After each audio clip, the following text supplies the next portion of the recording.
పెద్దపల్లి జిల్లా కేంద్రంలోని బస్టాండ్ అంబేద్కర్ విగ్రహం వద్ద ఎస్ఎఫ్ఐ రాష్ట్ర అధ్యక్షులు రజనీకాంత్ ఆధ్వర్యంలో నిరసన కార్యక్రమం చేపట్టారు। ఈ సందర్భంగా వారు మాట్లాడుతూ విద్యాశాఖలో పేరుకుపోయినటువంటి సమస్యలు వెంటనే పరిష్కరించి మౌలిక వసతులు కల్పించాలని డిమాండ్ చేశారు। అలాగే మద్యానికి మంత్రి ఉన్నాడు, మద్యంపై సమీక్షలు నిర్వహించడం జరుగుతుంది, కానీ విద్యారంగం సమస్యలపై మాట్లాడడానికి మాత్రం విద్యాశాఖకు మంత్రి లేడు। వెంటనే విద్యాశాఖకు మంత్రిని నియమించాలని, పెంచిన బస్ పాస్ ఛార్జీలను కూడా వెంటనే తగ్గించాలని, ఫీజు పెండింగ్ లో ఉన్నటువంటి రియంబర్స్మెంట్ వెంటనే విడుదల చేయాలని డిమాండ్ చేశారు।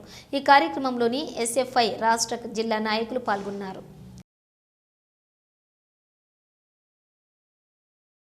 ఎస్ఎఫ్ఐ పెద్దపల్లి జిల్లా కమిటీ ఆధ్వర్యంలో విద్యారంగ సమస్యలను పరిష్కరించాలని అంబేద్కర్ చౌరస్తా వద్ద నిరసన చేయడం జరిగింది।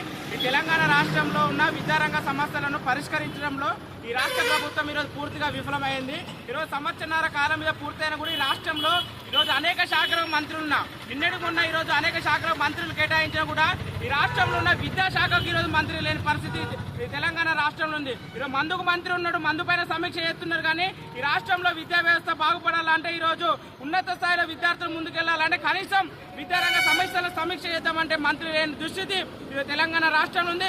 ఎస్ఎఫ్ఐ కూడా డిమాండ్ చేస్తున్నాం, రాష్ట్రంలో విద్యాశాఖ మంత్రి నియమించాలి, విద్యారంగ సమస్యలు పరిష్కరించాలి, విద్యారంగంలో సమస్యలపైన సమీక్ష చేయాలని సందర్భంగా డిమాండ్ చేస్తున్నాం। దాంతోపాటు ఈ రాష్ట్రంలో ప్రైవేట్ కార్పొరేట్ స్కూళ్లలో ఈరోజు జీవో నెంబర్ 96 ప్రకారం ఈ టెక్నో ఒలింపియాడ్ పబ్లిక్ ఇంటర్నేషనల్ స్కూళ్ల పేరుతో ఈరోజు అక్షరాలకు లక్షల రూపాయల ఫీల దోపిడీ వసూలు చేస్తున్నారు। ఈ రాష్ట్రంలో ఈరోజు ఎల్కేజీ విద్యార్థికి 1,00,000 నుండి 2 లక్షల రూపాయల వరకు ఫీల దోపిడీ జరుగుతుంది। అదేవిధంగా పాఠశాలలో ఈరోజు పుస్తకాలు, టై, బెల్ట్, షూలు అమ్ముతున్నారు।